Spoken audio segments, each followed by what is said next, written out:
भगवान राम की कहानी तो सब कहते हैं, लेकिन लक्ष्मण के त्याग की गाथा भला कौन बताए।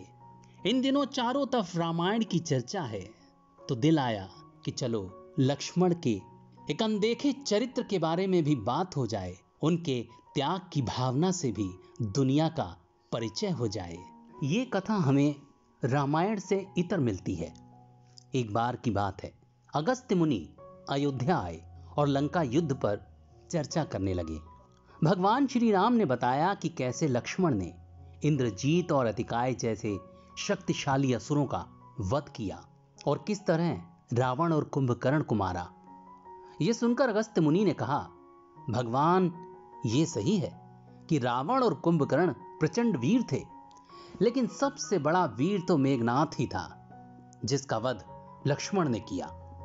मेघनाथ ने पूर्व समय में अंतरिक्ष में स्थित होकर इंद्र से युद्ध किया था और उसे बांधकर वो लंका ले आया था। तब ब्रह्मा जी ने मेघनाथ से दान के रूप में इंद्र को मांगकर उसे मुक्त कराया था। ऐसे महारथी का लक्ष्मण ने वध किया, तो ये तो बड़ी बात है। यह सुनकर राम ने आश्चर्य से पूछा, कैसे इंद्रजीत का वध कुंभकर्ण और रावण से ज्यादा मुश्किल था? अगस्त्य मुनि ने कहा, प्रभु, इंद्रजीत को वरदान था कि उसका वध वही कर सकता है जो 14 वर्षों तक सोया न हो, जिसने 14 साल तक किसी स्त्री का मुख न देखा हो और जिसने 14 साल तक भोजन न किया हो।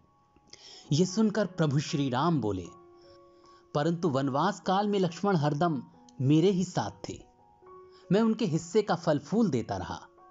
मैं सीता के साथ एक कुटी में रहता था। बगल की कुटी में लक्ष्मण थे। फिर सीता का मुख भी न देखा हो और 14 वर्षों तक सोए ना हो, ऐसा कैसे संभव हो सकता है? अगस्त्य मुनि समझ रहे थे कि प्रभु श्री राम सब जानते हैं, लेकिन फिर भी मुझसे पूछ रहे हैं। दरअसल सभी लोग सिर्फ श्री राम का गुणगान करते थे, लेकिन प्रभु चाहते थे कि लक्ष्मण के तप और उनकी वीरता का भी गुणगान होना चाहिए। तब अगस्त्य मुनि ने कहा कि क्यों ना इसका राज लक्ष्मण से ही पूछा जाए। लक्ष्मण जी को बुलाया गया और जब वे प्रभु श्री राम के समक्ष आए तो प्रभु ने लक्ष्मण से कहा कि आपसे जो पूछा जाए उसे सच सच कहिएगा। प्रभु ने पूछा, हम तीनों 14 वर्षों तक साथ रहे, फिर तुमने सीता का मुख कैसे नहीं देखा? फल दिए गए फिर भी अनाहारी कैसे रहे और 14 साल तक सोए नहीं? यह कैसे संभव हुआ? तब लक्ष्मण जी ने बताया, भैया, जब हम भाभी को तलाशते ऋष्यमुख पर्वत गए तो सुग्रीव ने हमें उनके आभूषण दिखाकर पहचानने को कहा। आपको स्मरण होगा, मैं तो सिवाय उनके पैरों के नुपुर के कोई आभूषण नहीं पहचान पाया था, क्योंकि मैंने कभी भी उनके चरणों के ऊपर देखा ही नहीं।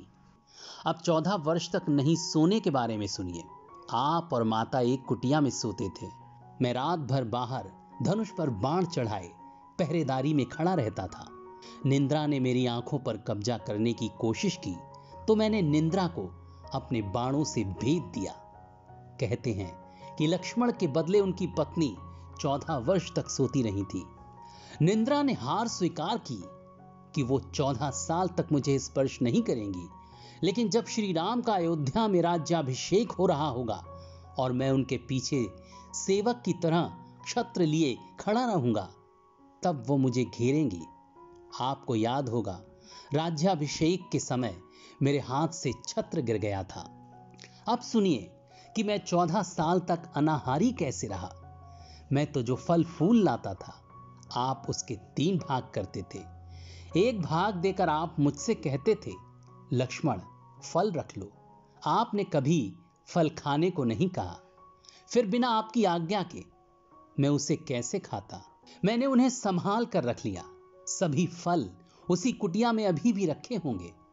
प्रभु के आदेश पर लक्ष्मण जी चित्रकूट की कुटिया में से वे सारे फलों की टोकरी लेकर आए और दरबार में रख दिया। फलों की गिनती की गई, 7 दिन के हिस्से के फल नहीं थे। प्रभु ने कहा, इसका अर्थ है कि तुमने 7 दिन तो आहार किया था। लक्ष्मण जी ने 7 फल कम होने के बारे में बताया। उन 7 दिनों में फल आए ही नहीं। जिस दिन हमें पिताश्री के स्वर्गवासी होने की सूचना मिली, हम निराहारी रहे। जिस दिन रावण ने माता सीता का हरण किया, उस दिन फल लाने कौन जाता।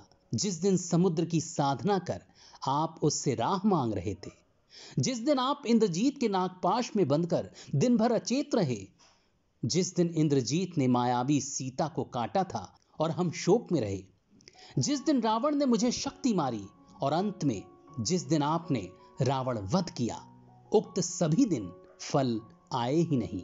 फिर लक्ष्मण ने कहा कि विश्वामित्र मुनि से मैंने एक अतिरिक्त विद्या का ज्ञान लिया था, बिना आहार किए जीने की विद्या। उसके प्रयोग से मैं 14 साल तक अपनी भूख को नियंत्रित कर सका, जिससे इंद्रजीत मारा गया।